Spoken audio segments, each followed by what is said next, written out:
documents to all of the immigration.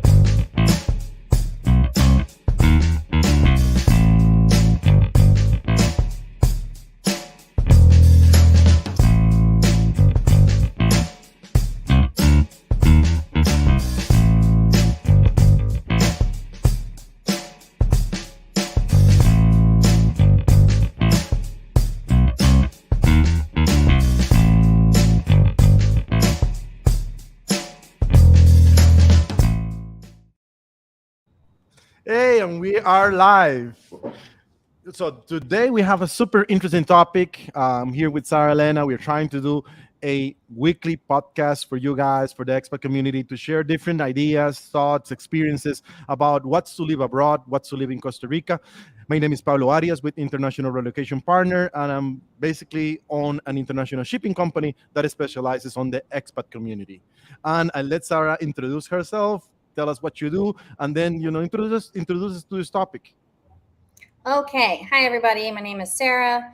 I work with people in relocation here in Costa Rica. So we kind of either work people through their scouting trips, if they're coming down to check out the country, figure out if they want to live here, what area. And then, of course, through all the major logistics of relocation, like residency, where they're going to live, long-term rental search, phones, and you name it, we cover it. It's definitely A to Z, one-on-one and group style support as well. So yeah, it's been fun coming on here once a week with you and just kind of discussing these different topics, and hopefully people can learn from it. And I think today's one is one that we've been putting off for a bit. We've had the idea for a while, and then was it last week or 2 weeks ago you weren't ready, and then last week I wasn't ready. We were like, neither of us were ready to do the topic, but I think we're ready to tackle this one, which is hopefully entertaining for other people.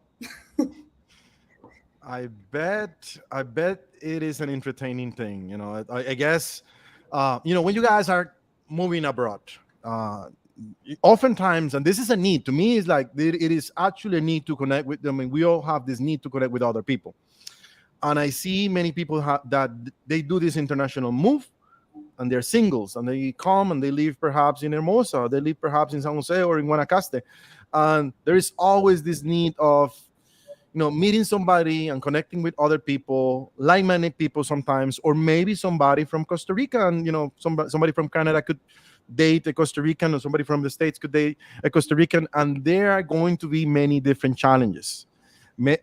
It's going to happen. It's going to happen, I tell you, because I've been, for about 3 years and a half, single, kind of like trying to meet people and so on. And it's difficult in your own language and in your own country. I mean, it's tough out there.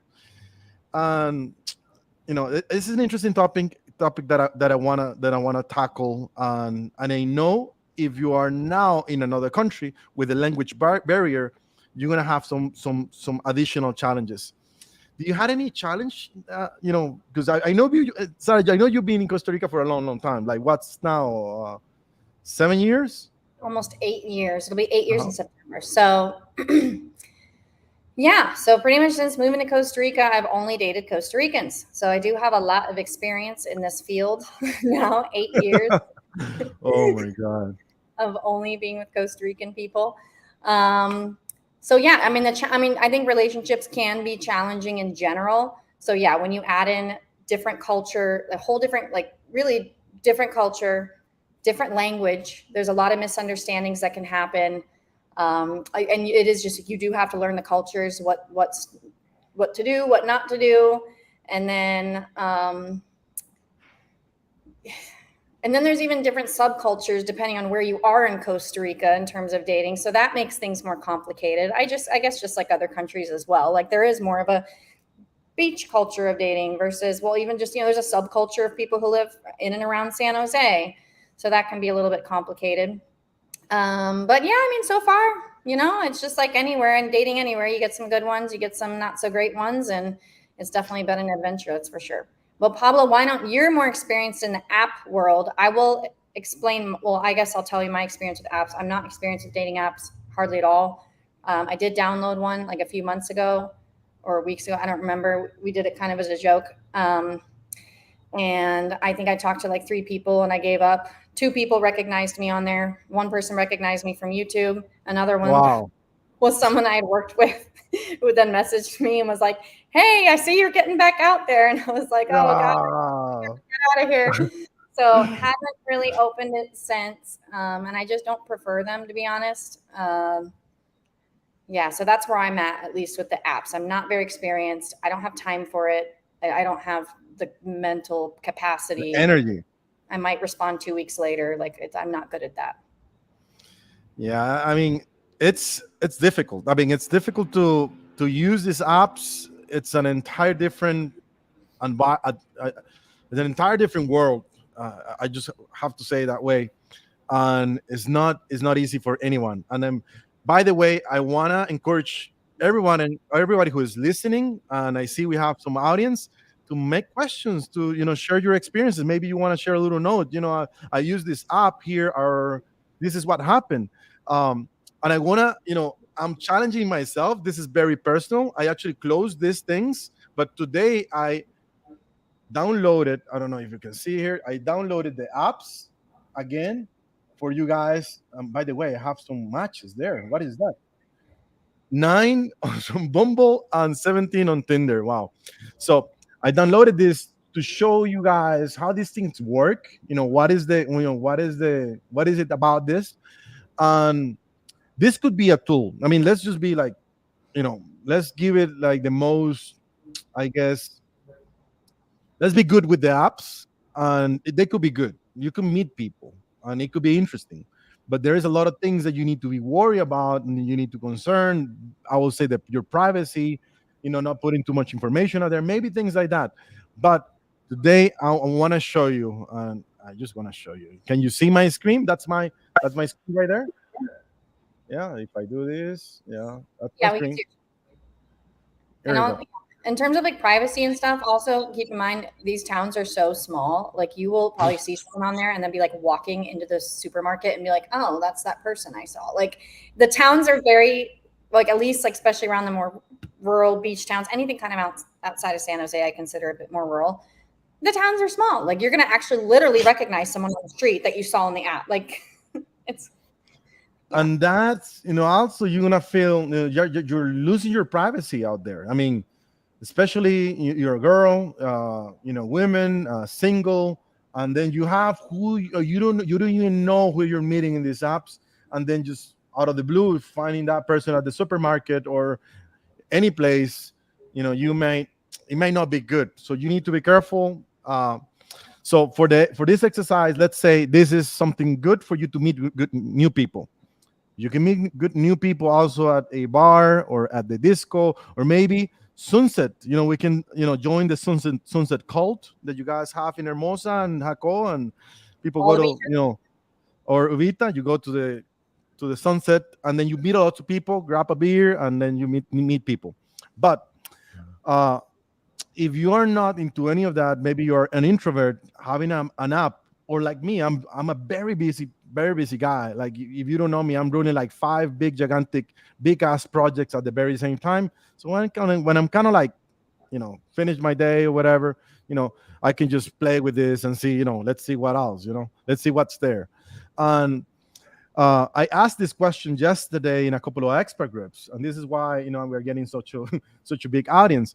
What are the apps people are using? And for the most part, I think these are the two most popular ones.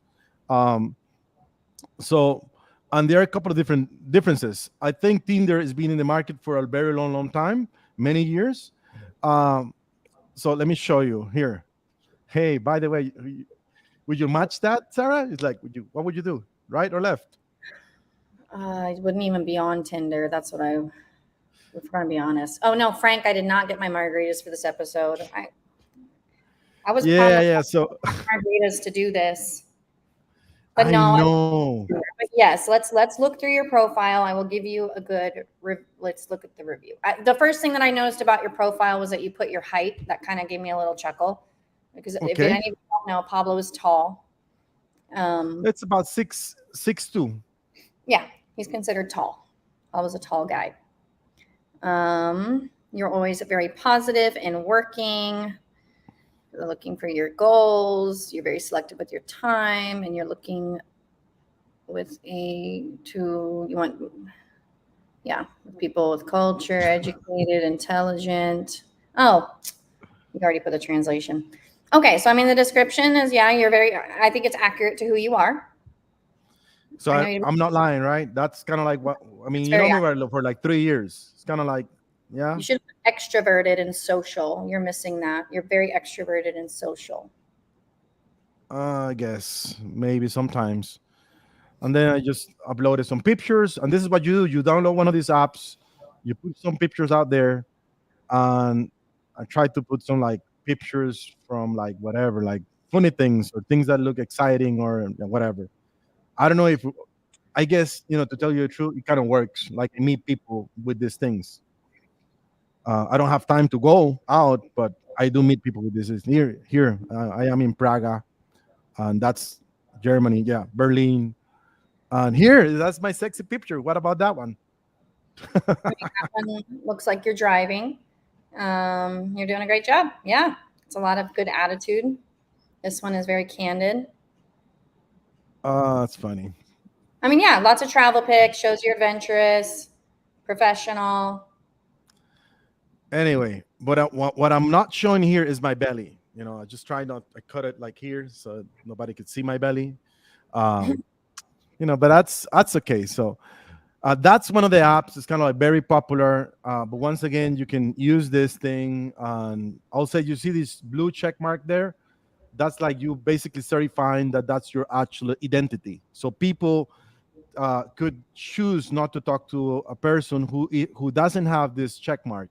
It's one of like the things you could do, and it's I guess it's okay. It's okay. One of the things I don't like about this particular app is um, you have a lot, and I'm sorry to say this. I'm gonna say something horrible. Um, I'm gonna take it off the screen. I'm sorry to say this, but a lot of the people that you see in Tinder, perhaps, is at least from the guy's side. I don't know from the female. And you may say, your opinion if you ever use this or the other whatever other app. But in my side, I meet or I see a lot of ladies looking for a sugar daddy. Like that's the description type, looking for a sugar daddy, which I hope I'm not a sugar daddy. At least I don't want to be a sugar daddy. Um, or I also see prostitution on these apps, like from the guy's side.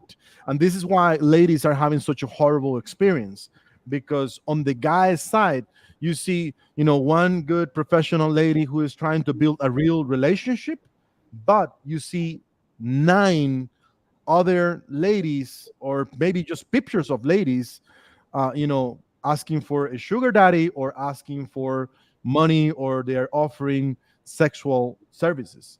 And that's like very common in Tinder. I seen it happen in Tinder more often. And also very common in Panama.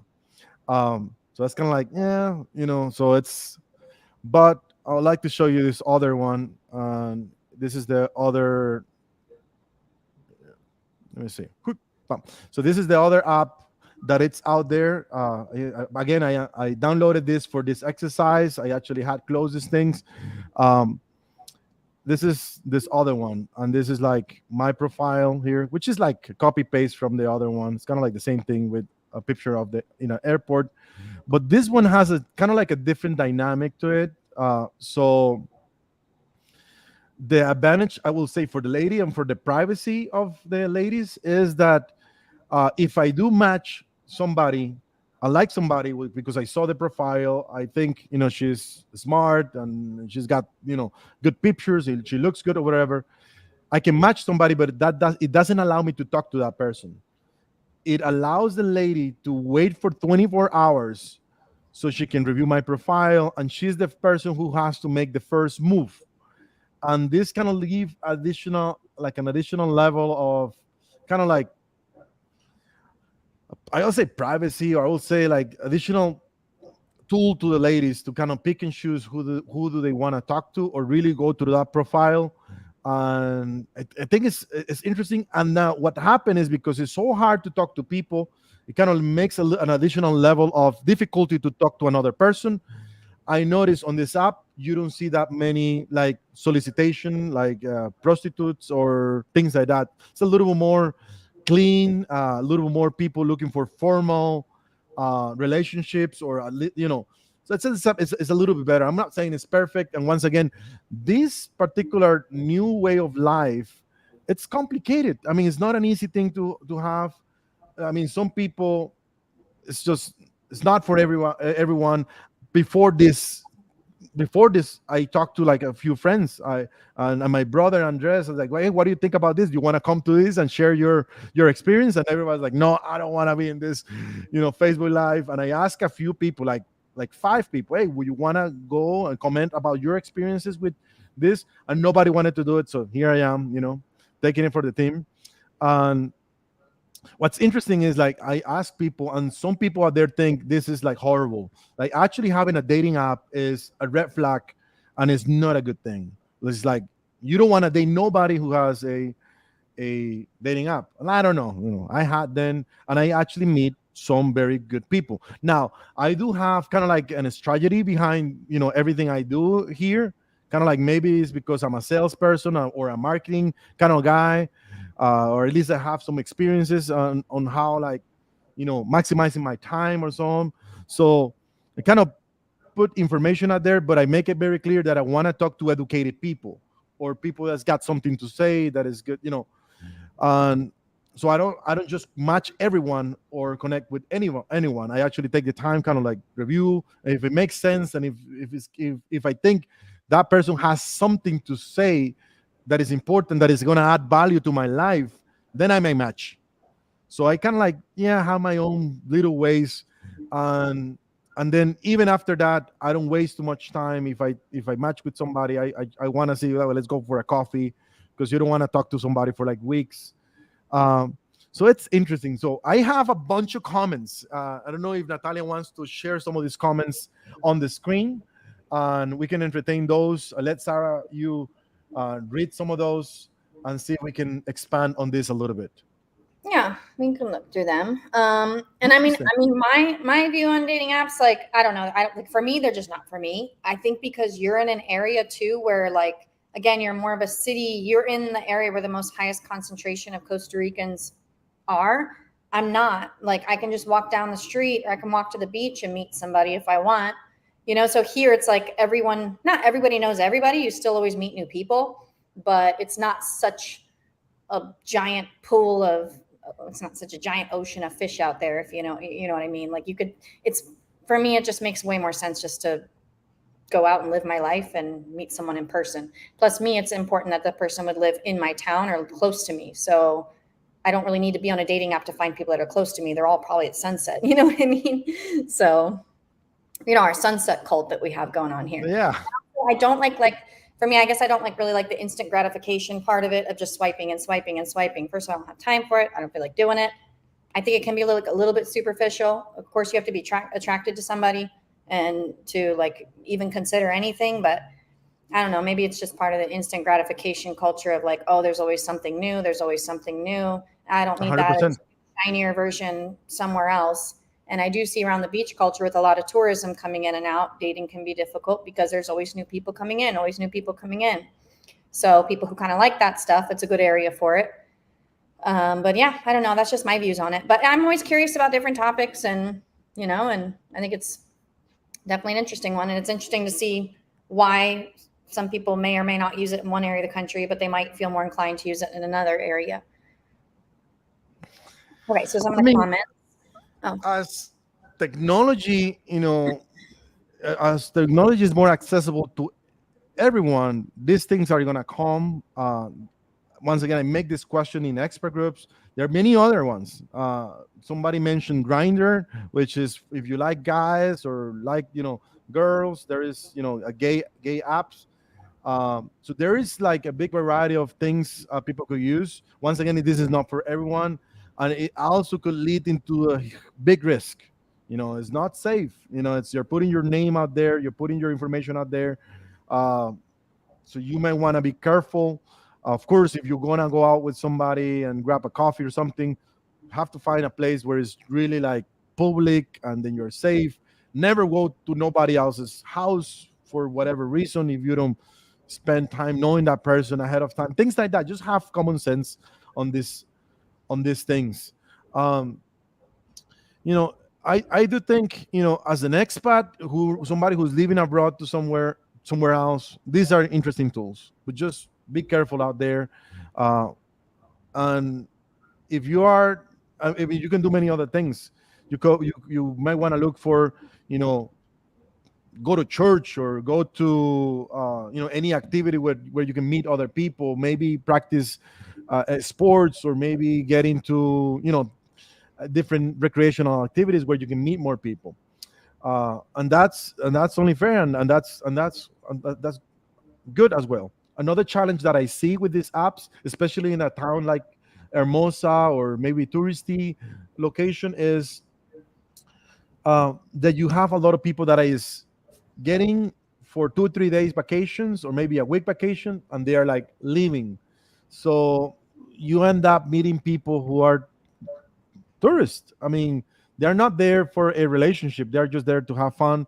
So you may end up getting, into like, okay, let's go out, let's go for a drink, or what. It doesn't it's not gonna be more than casual sex. And a lot of people may think this is for casual sex, and it's not. I don't think it's for casual sex. You can actually make good connections with people. um and I once again, I talked to a few people and a few ladies, friends, about this, and some of them say, their experiences are horrible meeting guys. So if you're a guy using these things, be smart. Don't be a dumbass. Don't be retarded. Be polite. Have common sense. Do not cross the line. You're meeting somebody, you need to have some social skills. You need to be able to develop trust with somebody, be friendly, just have some common sense. Otherwise you're gonna end up, scaring the ladies. And this is what I seen. A lot of guys will go out there just kind of like stalking ladies, and sending messages once they get their WhatsApp or their Instagram, sending messages 10 times a day, things like that, like kind of like freaky, kind of like crazy. So just be careful out there. Yeah, I think that's our topic for today. We had a lot of comments. A lot of people were, you know asking, for this. I'm really happy that we did it. It's been 22 minutes. If you want to add something else, Sarah, if not, we call it for the day. Yeah, I mean, I think this was a good one to talk about dating apps. Like perhaps we could go more in another live about the actual experience of it, some of the actual cultural differences, at least I've observed, and maybe some of the nice things that you learn from dating someone from another culture too. I mean, it helps Yeah. you get integrated into the community in a lot of ways. I always have a joke, like people will be like, "Oh, how did you learn such good Spanish?" And I always say, like in Spanish, like thanks to all my Tico ex-boyfriends, I now speak Spanish. It's just a funny thing, um, but yeah, I mean, it can be a great thing, but again, it can be also a little bit of a complicated thing too. And I don't know, I came into this country a little bit with my rose colored glasses, and definitely learned my lessons pretty quick. And but no, it's a good thing. I think there's a lot to learn from the other culture, and it can also be a very beautiful experience too. Thank you. Amazing. And just right quick, this is an interesting question. I don't think they are, but you can go into any of this and set up your profile to only meet people over 50 years old, or whatever age range you want. So you can select that. Just to answer this question, I think is very valid. Mhm. And thank you so much, Sarah, for another live, talk. We wanted to do this every week. Sarah and I, we want to help the expat community.